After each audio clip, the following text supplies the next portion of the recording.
time. So let's get into it. First we have Harvey Milk, A Small Turn of Human Kindness. This is sludge metal. The songs play triumphantly, yet it's a sense of being in the abyss, sometimes all in the same song.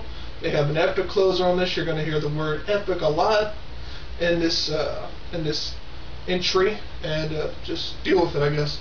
They have that closer, I did not call out, and it just finishes off the mood for the album, and you want to experience the album all over again. It's recommended. Next we have Watain, Lawless, Darkness. If I mess up any of these names, forgive me. I know metal pretty well, but some of these bands I haven't ever heard of. Anyway, back to Watain with Lawless, Darkness. I felt like I had to take a shower after this one. I felt like my soul had been defiled. Like I felt like I just waded through a bunch of darkness. And that's it's pulverizing while it sends shivers down your spine. It's utter, total blackness. It's evil. And they also have another epic on this one. It's Waters of Ain. It's a 15-minute epic. Next we have Triptykon with Eparistera, Daimones. I hope that's right. This is Tom G. Warrior's follow-up to Celtic Frost's, I believe it was 2006 album Monotheist, and we all thought they were going to get back together, but Warrior and his bassist had a falling out, but it reinvigorated Warrior, and he's released a really good album. It has the usual suspect, the H.R. Geiger cover art. Just a thing, that cover art is deeply disturbing. If you've ever seen H.R. Geiger's art, it's disturbing. But it's prog metal, it's black metal, it's rock. You have tons of things on here. He has his usual rasp of a voice. It's brutal. And this also has another epic, The Prolonging, which is a 19-minute epic, and it just goes through atmospherics and tons of moods and ideas in 19 minutes. It's another one record that's abysmal, and it doesn't let up when the record even stops. So it's slow hold, it stays with you afterwards. Next, we're going to go into I keep messing this one up. The Ocean Collective with Heliocentric. It shows the heliocentric worldview through medieval times to the current age of skepticism. This is prog metal. It's really melodic. You won't hear a whole bunch of growling and gravelly voices. This is actual singing, and it works. It's highly intellectual music if you're into that.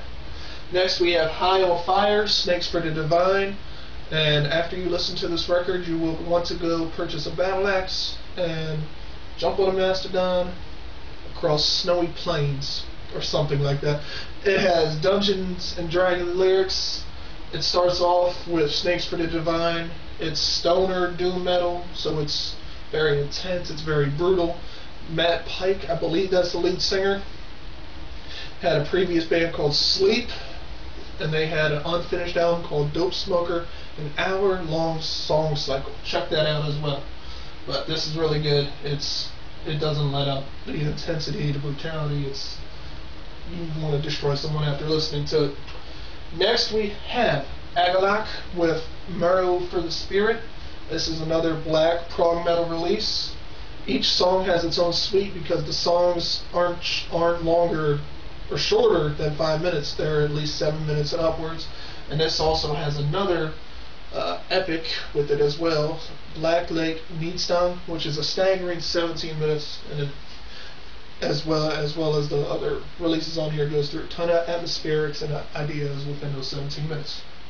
Next we have Deftones with Daimones. I believe this is their return to form, the White Pony. This is the return to that form anyway, in my opinion.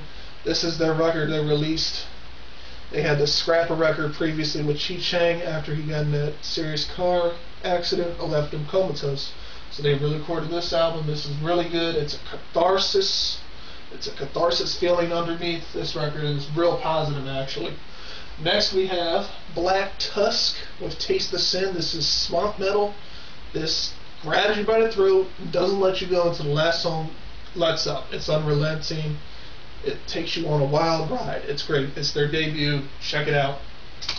Next we have Overkill with Ironbound. Overkill have been in the heavy metal business for 30 plus years.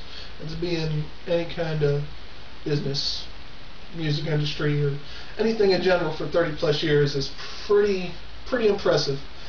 These guys still have it. They are playing thrash metal. They're one of the few thrash bands still kicking ass. Excuse me. Overkill with Ironbound. Bobby Blitz Ellsworth still has his voice even after suffering that massive stroke. This is unrelenting. It's vicious, and it just shows that they still have it after 30 plus years. Next we have what I consider to be Metal Album of the Year, Kylesa with Spiral Shadow. This is a sludge metal release, but it doesn't just do sludge metal. It has rock, it has little bits of electronic music in there. It has everything, and it doesn't feel like the songs are drawn out or too long. It doesn't have any 17-minute epics, but it's good. It has two drummers. You have Philip Cope and Laura Pleasance, the lead singers. She has the crooning voice, and he'll ratchet it up a notch. He'll come through and destroy everything, and she'll be calm afterwards. But it's naughty, it's calming, it's reflective. So many songs, Tired Climb and Spiral Shadow stand out to me. But check that out, it's great. Next we have Deathspell Omega with Paralectus. This is a crazy record. It's actually a trilogy. It's a culmination of a trilogy, I believe. It's God vs. Satan. The lyrics complement the songs, and the songs complement the lyrics. It's huge concepts. The drums punish, the guitars brutalize. You have English, you have Latin, you have, what else do you have? French vocals on here, probably a couple more thrown in. It's an epic record, album, whatever. Next we have Nachtmystium. This is Addicts Black Metal Part 2, so you obviously know what it's going to be. It's black metal, but it's also psychedelic metal. Some parts taken from Pink Floyd somewhat. It's electronic, it has distorted guitars, it even has Middle Eastern sounds. It has tons of sounds on this one.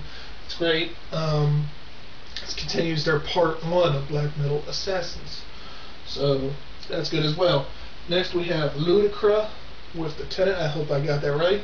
This is San Francisco black metal with a woman as the lead vocalist. It's beautiful yet savage. You can start with a quiet little song like Stagnant Pond and then go into a larger silence. It's black metal and it's prog metal. And I have a couple on here that All Music didn't focus on. Missed albums. We have Arson, Anthem with Insecurity, Notoriety. This is another one of Phil Anselmo's side projects. It's a supergroup. It's Anselmo. Who else? It's a lead singer, Mike Williams, I believe, from I Hate God. Hank Williams 3 on bass. And Colin Yale. I don't know if hopefully I got that all right. Forgive me if I didn't. But it has tons of anthems. It's hardcore. It's full of energy. You just want to go out and chase the world after you listen to it. Dillinger Escape Plan. I don't know why it wasn't on the list. Option Paralysis. They've been putting out great albums since Infinity. It's inspiring. It's math metal. You never know what to expect. They turn so many corners, and a song, Farewell Mona Lisa, is a standout on that album. And next we have a recommendation from Bob Godin, one of my buddies. He has a band called Hero. Check them out. War from a Harlot's Mouth, MMX. I believe it's math prog, black metal, but it's pretty heavy and it doesn't let up you. Hopefully this wasn't 16 minutes. The next installment, I'm running out of breath. The next installment is rap and hip hop, and I'm already in the process of getting through that right now. So, yes, you're going to see Kanye West record on that one. If you don't like it, I tell you what I always tell you, deal with it. Thank you. I'll see you next time.